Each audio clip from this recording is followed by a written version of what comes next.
성경은 일관성 있게 교만한 교를 정죄하고 겸손한 것을 칭찬하고 높이고 있습니다. 잠언 11장 2절 말씀을 보면 교만이 오면 욕도 오거니와 겸손한 자에게는 지혜가 있느니라. 잠언 16장 18절에는 교만은 해망의 선봉이요 거만한 마음은 넘어지되 앞잡이니라. 겸손한 자와 함께하여 마음을 낮추는 것이 교만한 자와 함께하여 탈취물을 낳는 것보다 나으니라. 이렇게 교만은 잘못된 것이고 겸손은 좋은 것이다 라고 성경에서 이렇게 분명히 밝히는 동시에 일반적인 사람들도 교만한 건 나쁜 거다, 그런 다 알죠. 겸손한 게 좋은 거다 다 압니다. 그런데 왜 우리는 자꾸 이렇게 교만해집니까? 이렇게 겸손하지 못할까 하는 생각을 하게 됩니다. 또 하나님은 또 왜 그렇게 교만을 싫어할까? 겸손을 왜 좋아하실까? 이런 생각을 해보면 그냥 단순하게 대답해 볼 수 있는 것이 교만은 마귀의 속성이고 겸손은 하나님의 속성, 예수님의 성품이기 때문에 그런 거예요.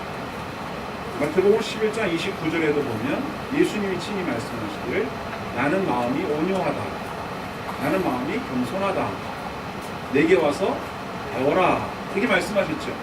예수님의 성품이 겸손한 성품이고 온유한 성품이기 때문에 예수님의 그 성품을 닮아가는 사람이 겸손한 사람이라면 그 반대로 가는 사람은 교만한 사람인데 예수님과 반대로 가는 건 마귀 마음이지 누구 마음이겠습니까? 잠언 29장 23절에도 보면 사람이 교만하면 낮아지게 되겠고 마음이 겸손하면 영예를 얻으리라 이렇게 되었습니다. 우리가 교만해지는 경우를 한번 돌이켜보면 왜 그럴까? 그건 바로 비교의식 때문입니다. 마귀가 우리 마음속에 다른 사람과 나를 자꾸 비교하게 그렇게 마음을 심어주는 거예요. 그래서 나보다 못한 사람을 보면 우월한 마음이 생기고 나보다 더 나은 사람이 보이면 열등감을 느껴요. 그래서 열등감이나 또 우월감이나 이 마음들의 가장 밑바탕에는 다른 사람과 나를 비교하는 데 있다는 것이고 나를 다른 사람과 비교한 다음에 자기만 쳐다보는 거예요. 나를 보니까 저 사람보다 낫구나, 그래서 우월하고요. 나만 보니까 저 사람보다 못하구나, 그래서 열등감을 느끼는데 이 비교하는 의식에서 나온 두 가지 마음, 우월감과 열등감 모두가 다 교만한 마음의 내용이에요. 이 교만한 마음이 아닌 겸손한 마음을 우리가 갖는다는 것은 우리 자신을 집중하여 보던 이 초점을 나만 보던 그 초점에서 바로 주님을 바라보는데, 하나님을 바라보는데 우리의 초점을 옮길 때 우리가 다른 사람을 보고 나를 봤더니 되게 부족해 보이지만 그 눈으로 다시 주님을 바라보게 되면 주님께서 사랑하시는 나, 십자가에서 나를 위하여 피 흘리신 주님, 오늘도 나와 함께 동행하시고 세상 끝날까지 함께 하시겠다고 약속하신 주님을 바라보게 되니까 열등감에서 벗어나게 되고 내 자신의 모습이 그 사람과 비교한 결과가 아니라 주님께서 바라보는 나의 모습으로 보게 되는 거예요. 그러면서도 내가 이렇게 훌륭한 사람으로 여겨지는 마음은 내가 훌륭해서가 아니라 주님이 나를 이렇게 훌륭하게 봐주시기 때문에 훌륭하다고 여기는 마음이니까 다른 사람과 비교해서 내가 우월하다는 마음을 안 갖겠죠. 그러니까 교만한 마음이 안 생깁니다. 초점이 자기 자신에게만 집중되어 있게 되면 그렇게 교만한 마음으로 흘러갈 수밖에 없다. 우월감도 열등감도 모두 자기 자신에 대한 오해에서 시작된 것이기 때문에 이 교만한 마음을 해결하기 위해서는 주님을 바라봐야 된다. 나만 보면 안 된다. 하나님을 바라볼 때 비로소 나의 진짜 모습을 발견할 수 있는 것인데 그 사이에 무엇이 필요하냐면 주님을 바라보고 주님이 나에게 말씀해 주셨던 말씀들을 믿는 믿음이 필요한 겁니다. 그래서 겸손이라고 하는 동력은 믿음을 필요로 하는 덕목이고요. 교만이라고 하는 이 좋지 않은 죄는 믿음을 잃어버렸을 때 주님이 나를 어떻게 바라보시느냐 하는 그 말씀에 대한 믿음을 잃어버렸을 때 나타나는 결과라고 할 수가 있습니다. 오늘 본문에 보면 예수님보다 6개월 먼저 세상에 나왔고 예수님과 사촌지간이면서 예수님보다 먼저 요단강에서 세례를 베풀기 시작했던 세례 요한의 이야기가 나옵니다. 예수님은 그 세례 요한에 대해서 평가를 해주셨어요. 예수님의 제자 12제자에게 세례 요한은 어떤 사람인지를 평가하셨는데 그를 매우 훌륭하게 평가해 주십니다. 그는 선지자들보다도 훌륭한 사람이다. 그리고 그는 여자가 낳은 사람 중에서 최고다. 이보다 더 큰 사람이 없다. 성경에 크다라는 표현을 영어로 great라고 했어요. 키가 크다 이런 뜻이 아니라 위대한 사람이라고 표현했어요. 이 세상엔 여성이 낳은 사람들 중에서 세례 요한보다 위대한 사람이 없다. 그렇게 평가를 해주셨고요. 마태복음 11장 11절을 여러분 보시면 내가 진실로 너희에게 말하노니 여자가 낳은 자 중에 세례 요한보다 큰 이가 일어남이 없도다. 그러나 천국에서는 극히 작은 자라도 그보다 크니라. 천국에서는 이 세상에서 가장 위대하다고 말하는 그 세례 요한이 천국에서는 작은 자다. 무슨 얘기입니까? 예수님께서 말씀하시려고 하는 것은 우리들이 서로를 비교하는 그 비교와 다른 관점에서 세례 요한을 보기 때문에 세상에서는 가장 위대한 자라도 하나님 나라 천국에서는 작은 자에 불과하다라고 말씀하셨습니다. 자, 이 부분을 뒤에 한 번 더 살펴보게 될 것인데요.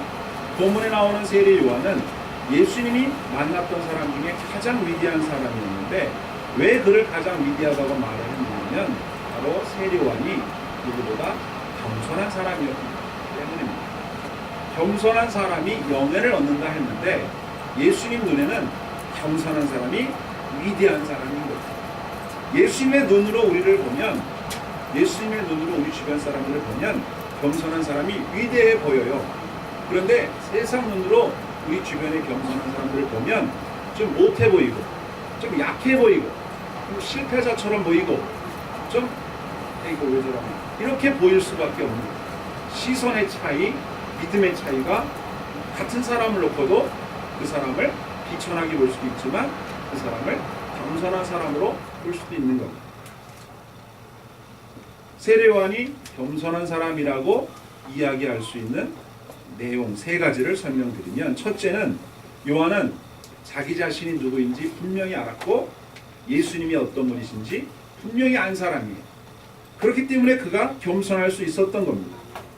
자기 자신만 알면 우월하거나 열등하다고 했지만 세례 요한은 자기 자신이 예수님과 자기 자신을 비교할 수 없을 만큼 훌륭한 인물이라고 생각했습니다.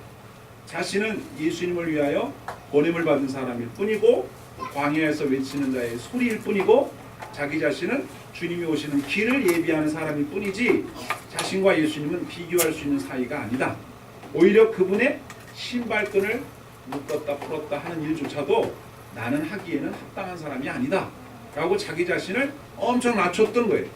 그런데 세례 요한이 그렇게 말할 때 사람들이 세례 요한을 저 사람이 메시아인가? 저 사람은 정말 훌륭한 사람이다 라고 많이 이렇게 높여주고 있을 때였거든요.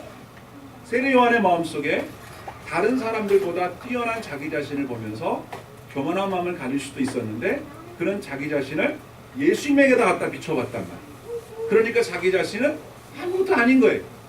하나님의 아들이신 예수님과 자기를 비교해보면 자기는 그냥 소리에 불과한 거예요. 소리. 나는 소리입니다. I'm 소리. 나는 소리. 그냥 소리야. 광야에서 외치는 소리에 불과한 거예요. 그 소리가 말하는 주인공은 예수님이신데 나는 물로 세례를 주지만 내 뒤에 오시는 분은 나보다 능력이 많으신데 그분은 성령으로 불로 세례를 주실 거다. 이렇게 사람들에게 외쳤던 거죠. 세례 요한이 위대하고 겸손한 사람이 될 수 있었던 두 번째 비밀은 자기 자신에게 주신 은사에 대해서 분명히 알았기 때문이에요. 자기 자신이 이 세상에서 무슨 일을 하며 살도록 하나님께 보냄받았는지를 명확히 알았단 말이죠. 자, 오늘 22절을 보십시오. 본문에. 그 후에 예수께서 제자들과 유대 땅으로 가서 거기 함께 유하시며 세례를 베푸시더라.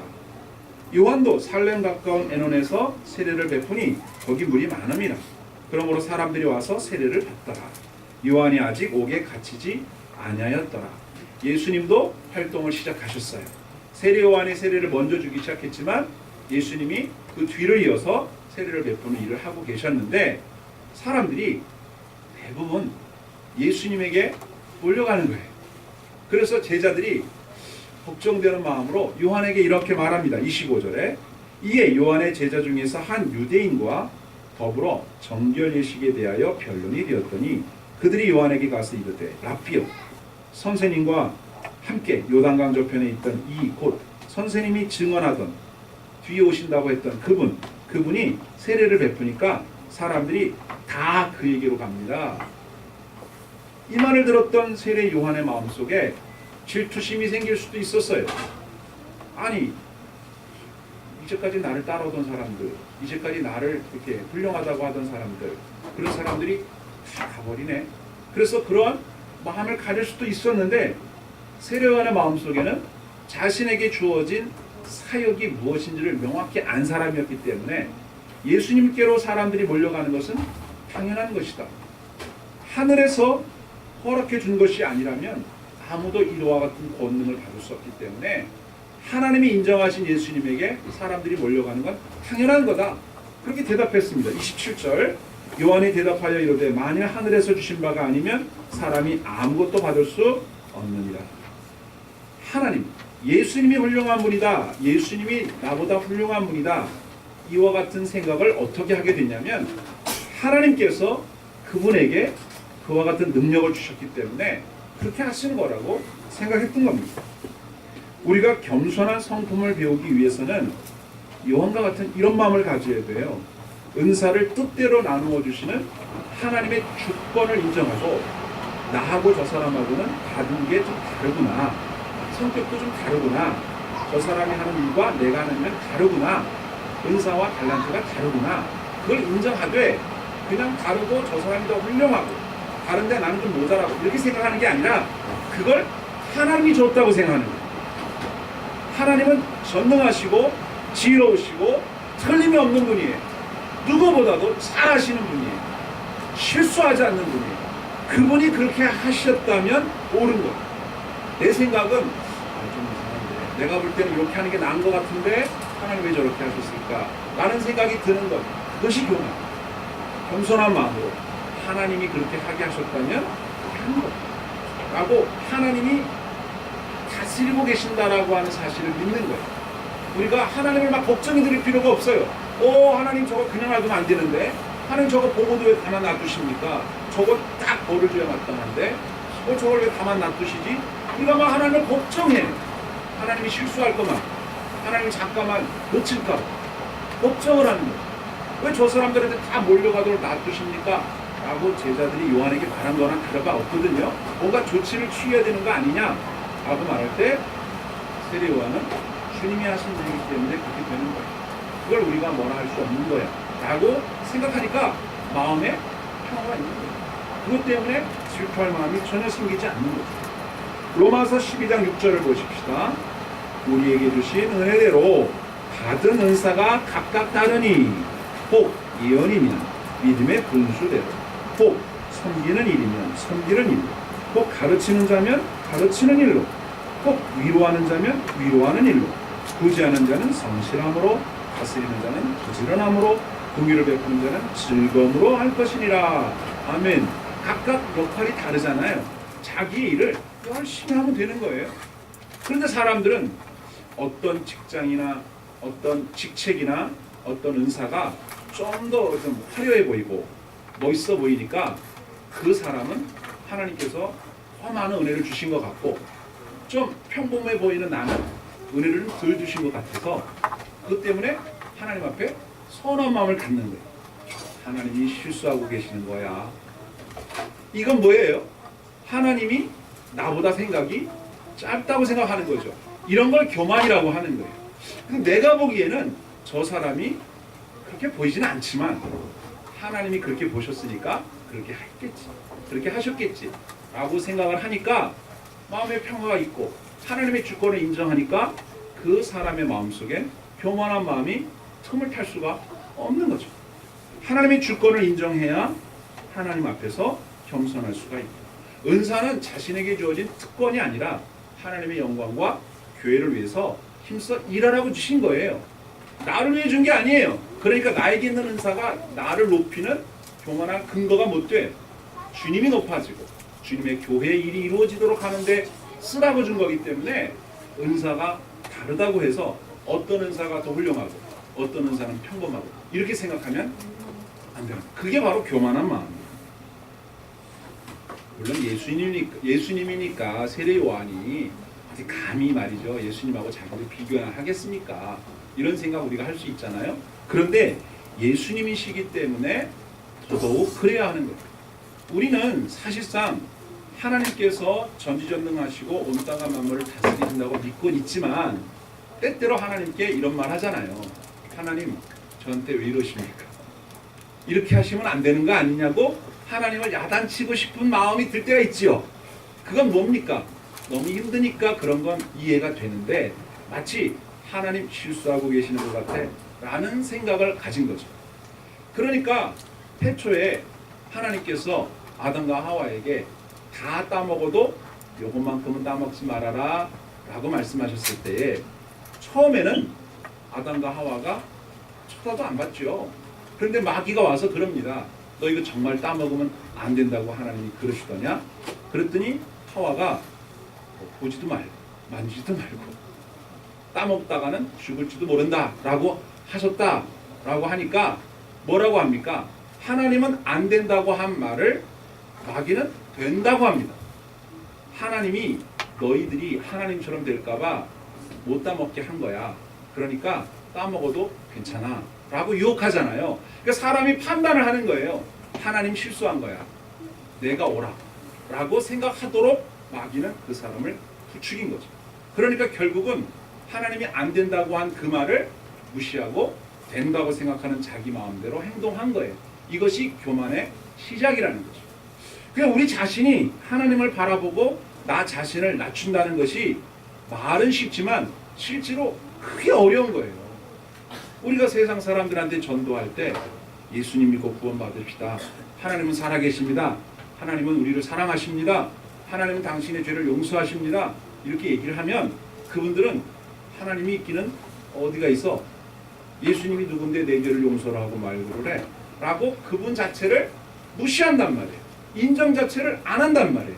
마음속에 그분의 말씀대로 하겠다라고 하는 마음 자체가 없어요. 그게 뭐냐면 그게 바로 교만한 거예요. 근데 우리 같은 사람들은 어쩌다가 예수님이 믿어져가지고 예수님 아니시면 나는 안 됩니다, 예수님의 십자가 은혜 아니면 나는 멸망당합니다, 나를 위하여 구원의 은혜를 베풀어 주시니 너무 감사합니다 하고 그 말씀을 믿고 그 말씀대로 엎드려서 그분 뜻대로 살겠다고 결단한 사람들이 우리 신자들 아니겠어요? 그건 무슨 얘기입니까? 예수님이 말씀하신 것, 하나님이 정해놓으신 그 법이 맞다라는 거예요. 내가 틀렸고 그분이 맞다라고 인정하는 거죠. 이걸 우리가 믿음이라고 얘기하는 것이고 이걸 가지고 살아가는 걸 신앙생활이라고 하는 거예요. 근데 우리가 이렇게 신앙생활하는 사람들끼리도 이렇게 보면 교회도 큰 교회가 있고, 그죠? 작은 교회가 있고, 또 종도 큰 종이 있고, 큰 목사님이 있고, 또 작은 목사님이 있고, 또 집사님, 권사님들도 아주 훌륭한 그런 권사님들이 있는가 하면 막 교회도 세우고 해외 선교지에 뭐 국내 선교사님 후원하고 또 막 이렇게 교회 큰 일을 하는 분도 계시고, 뭐 그런가 하면 그저 조그만 교회에서 그저 새벽 재단에 기도를 섬기는 일 하나만으로 그냥 아유 나는 이렇게 작은 일밖에 못하는구나, 아유 나는 너무 형편이 어려워서 예배당을 뭐 짓거나 뭐 교회 큰 사역을 위해서 헌금하거나 아유 나는 그런 건 못하고 나는 그냥 조그만 선거야, 그냥 나는 그냥 작아 아주, 그래서 나는 그냥 겸손해, 이렇게 생각하는 사람이 있을 수 있는데 이걸 가만히 생각해 보시면요, 하나님의 관점에서 보면 그게 그렇지가 않아요. 하나님이 보실 때는 사람이 아무리 크게 봐도 그건 작은 거예요. 사람이 볼 때 아무리 그게 위대해 보여도 하나님 보실 때는 그냥 작은 것에 불과해요. 여러분 높은 빌딩에 올라가서 내려다 보면 뭐 아파트가 크고 작고 해도 그 높은 빌딩에서 보는 밑에 있는 작은 빌딩들은 다 도토리 키재기 아닙니까? 거기서 보기 아니에요. 근데 우리는 거기서만 보니까 높은 게 있고 작은 게 있지만 높은 데서 보시면 하나님 볼 때는 다 작아요. 그 결정적인 얘기가 마태복음 25장에 보면 우리가 잘 아는 달란트 비유가 나오지 않습니까? 5달란트, 2달란트, 1달란트 받은 사람 나오잖아요. 내가 이 설교를 많이 했지만 어떻게 그걸 또 못 봤을까? 요번에 봐서 요번에 성경 그래서 읽어보고 또 읽어보면 나와요. 그게 뭐냐면 이런 관점으로 성경 읽었더니 자 보세요. 5달란트 받은 자가 5달란트를 남겼잖아요. 2달란트 받았던 자가 2달란트를 남겼잖아요. 근데 이 사람들에게 해주신 칭찬이 똑같다. 여기까지는 들었어요. 그래서 잘 보시면 25장 20절에 21절에 보시면 주인이 이르되 잘하였도다 착하고 충성된 종아. 그리고 뭐라고 해요? 내가 적은 일에 충성하였다. 여러분 5달란트가 적어요? 계산을 해볼게요. 절대 적지 않아요. 1달란트 받은 사람이 너무 적어서 기분 나빠서 하나님 이러는 거 아닙니다. 누구는 5 주고 나는 1 주고 나는 이렇게 보시는 거 실수하는 거예요. 나도 5 정도는 주시든지 아니면 3 정도는 주셔야지 쟤는 5이고 나는 1. 사람 참 볼 줄 모르시네. 이렇게 생각하는지 몰라요. 그래서 묻어뒀지만 그 1달란트마저도 절대 적은 돈이 아닙니다. 1달란트는 6천 데나리온이에요. 6천 데나리온 얘기했는데 6천 데나리온은 6천 명에게 하루 품삯을 줄 수 있는 돈이에요. 한 데나리온이 노동자가 하루 일하면 버는 일당입니다. 요즘으로 따지면 5만 원이든 10만 원이든 일당을 받잖아요. 그걸 6천 명을 나눠줄 수 있는 돈이 한 달란트예요. 그러면 계산을 대충 제가 해본 기준으로 해보면은 한 달란트만 돼도 20년치의 월급이에요.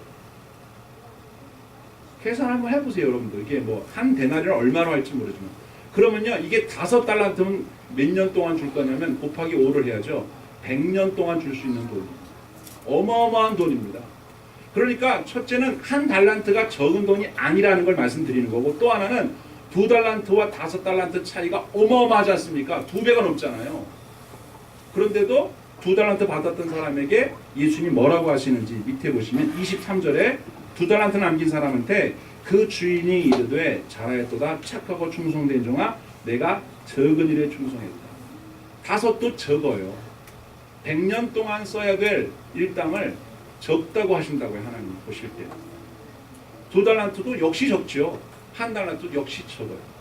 그러니까 우리가 보기에는 크고 작고 많고 적은 게 있지만 하나님이 볼 때는 똑같아요. 다 적어요. 다. 하나님 보실 때에는 큰 교회나 작은 교회나 다 작다고요. 우리끼리만 비교하는 거지. 그 쓸데없는 비교예요. 우리가 다른 사람과 우리 자신을 많이 비교하잖아요. 누구네 집은 크고 누구네 집은 작고 나는 월급을 얼마를 받고 쟤는 얼마를 받고 다 그래봐야 도토리 키재기. 다 그게 그 적은 거예요. 하나님 보실 때는 큰 게 아니에요. 그러니까 나중에 주님 앞에 갔을 때 칭찬받을 때 야 너는 큰일 했으니까 큰 상 받아라. 그런 사람이 없어요. 5달란트 받아가지고 5을 남겼으니까 10달란트잖아요. 200년이 200년. 일당을 줄게. 그런데도 그걸 적다고 해요. 얘기하시려고 하는 건 뭐냐면 착하냐 충성되냐 그걸 물어보려고 하는 특히나 적은 일에 충성했다라고 말씀하시죠. 우리가 보기에는 어마하게 큰 일인데 그걸 적은 일이라고 얘기해요. 그럼 1달란트 받았던 사람이 정말 자기가 생각할 때 적다고 생각했다면 충성했어야 돼요. 주님이 바라는 건 태도입니다. 충성된 태도, 성실한 태도로 했으면 5이나 하나나 똑같아요. 그런데 적다고 여겨서 열등감 느껴서 열심히 안 했잖아요. 충성되게 안 했잖아요. 그걸 주님이 안타까워하십니다. 여러분 사실 제가 고백하지만 우리 교회가 작으니까 저에게 그런 열등감이 있었어요. 큰 교회 목사님들 보면 하나님이 어떤 은혜를 베푸셨을까. 왜냐하면 저는 목사로서 그 목사님이 훌륭했기 때문에 큰 교회를 했을 거라고 단 한 번도 생각해 본 적이 없어요. 차라리 그랬다면 인정할 수 있어요. 그분이 나보다 훌륭하니까 괜찮아요. 나보다 더 훌륭한 분이고 연배도 높고 공부도 많이 하셨으니까 큰 교회 하는 거 당연하죠. 세상엔 그렇잖아요. 우리는 적어도 자기보다 더 많이 공부한 사람하고 시비 걸지 않거든요. 뭐 토익 점수 차이가 얼만데 시비 안 거는데, 하나님의 교회는 어떻게 성장하는 거냐면 철저히 하나님의 은혜로만 성장하는 거거든요. 그 목사의 능력이 아니에요. 그게 서운한 거예요. 누구는 이렇게 주고,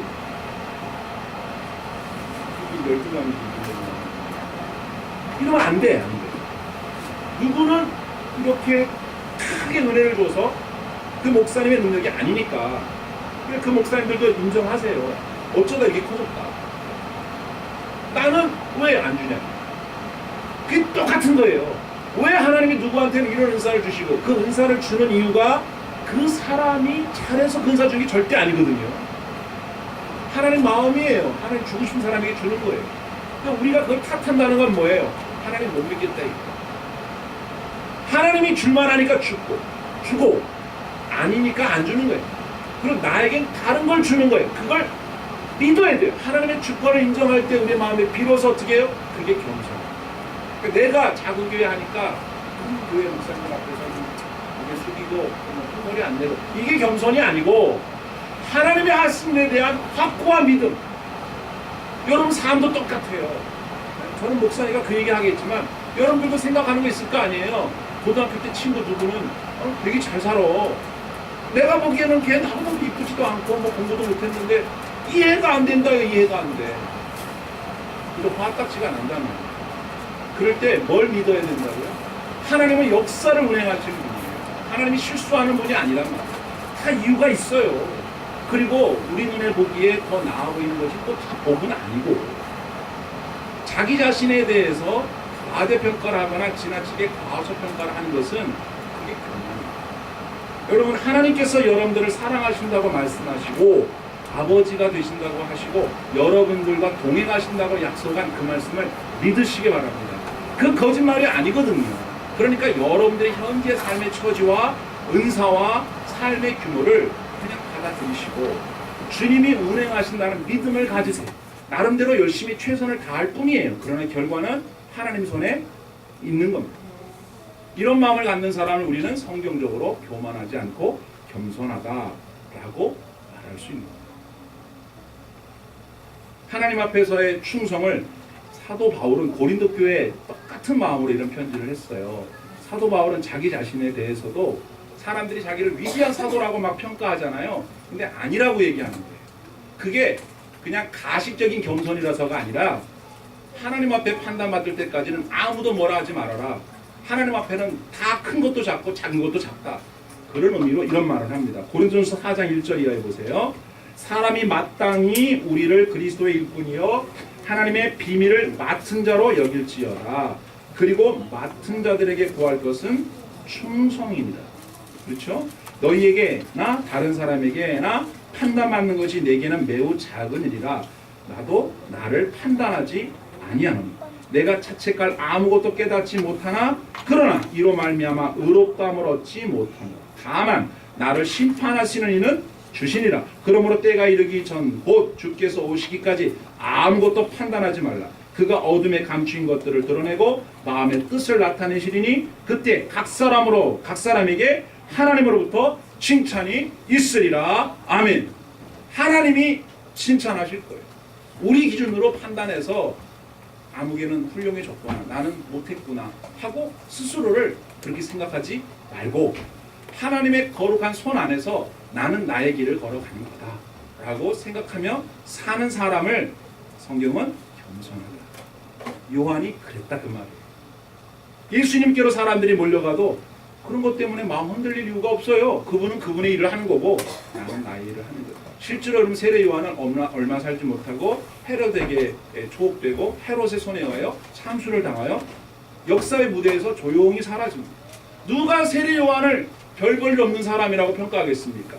짧았다고 해서? 오래 못 살았다고 별 볼 일 없는 사람인가요? 세례 요한은 광야에서 낙타토록 입고 뭐 석청이나 먹고 이렇게 살았던 사람이에요. 그 모습 보고 누가 그를 부러워하겠습니까? 그런데 예수님은 그를 어떻게 평가해요? 여성이 낳은 자 중에 가장 베스트 오브 베스트다 라고 말씀해 줬다는 거죠. 주님의 평가가 중요합니다. 여러분, 다른 사람과 자신을 비교하면서 우월해하거나 열등해하는 마음 버리시기 바래요. 주님을 바라보시기 바랍니다.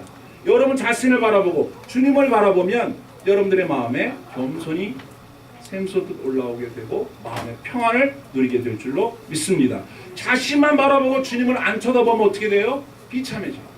슬퍼져요. 자신만 바라보고 하나님 안 바라보면 어떻게 돼요? 잘난 척합니다. 교만해집니다.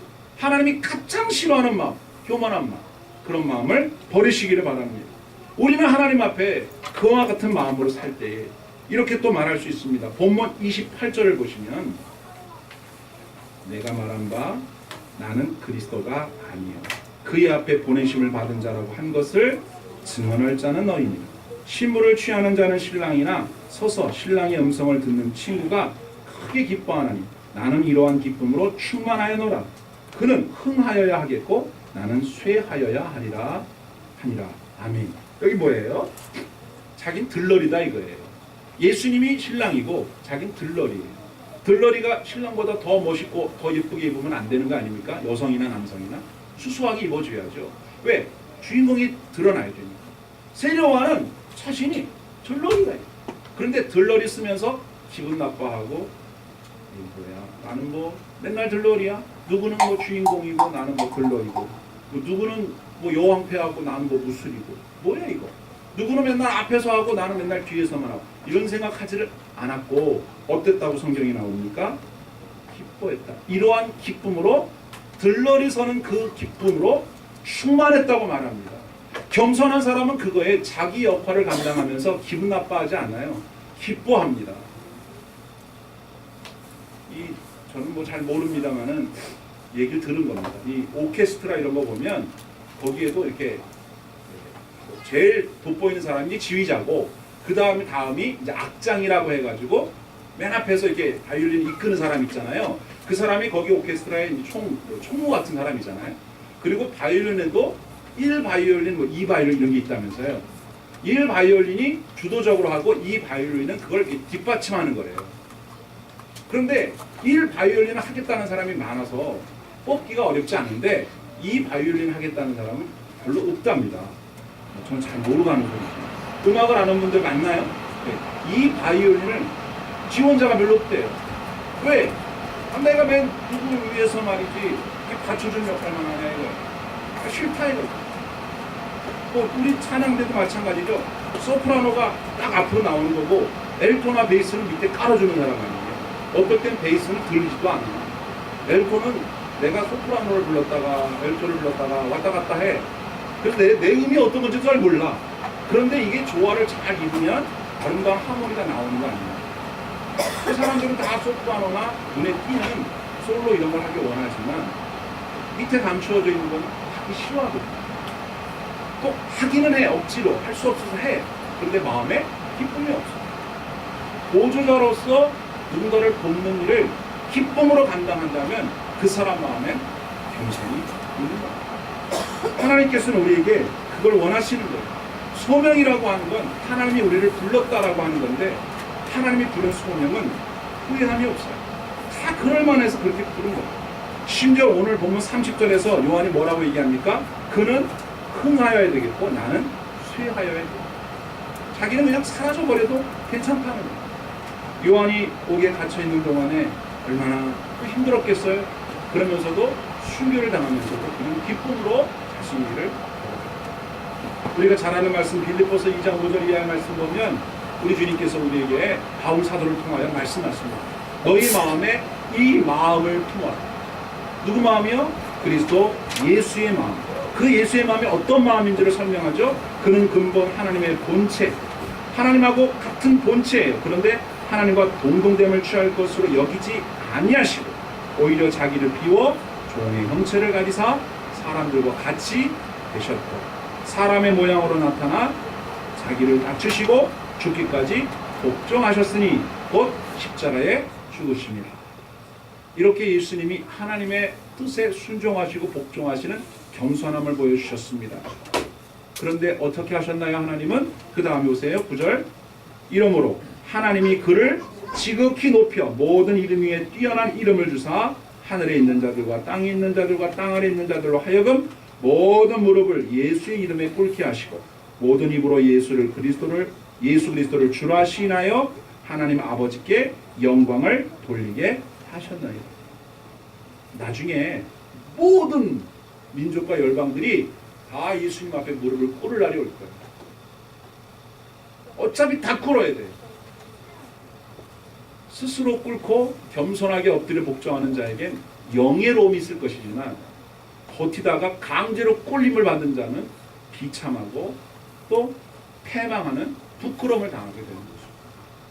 예수님을 바라볼 때 우리의 마음속에 겸손함이 무엇인지를 배울 수가 있어요.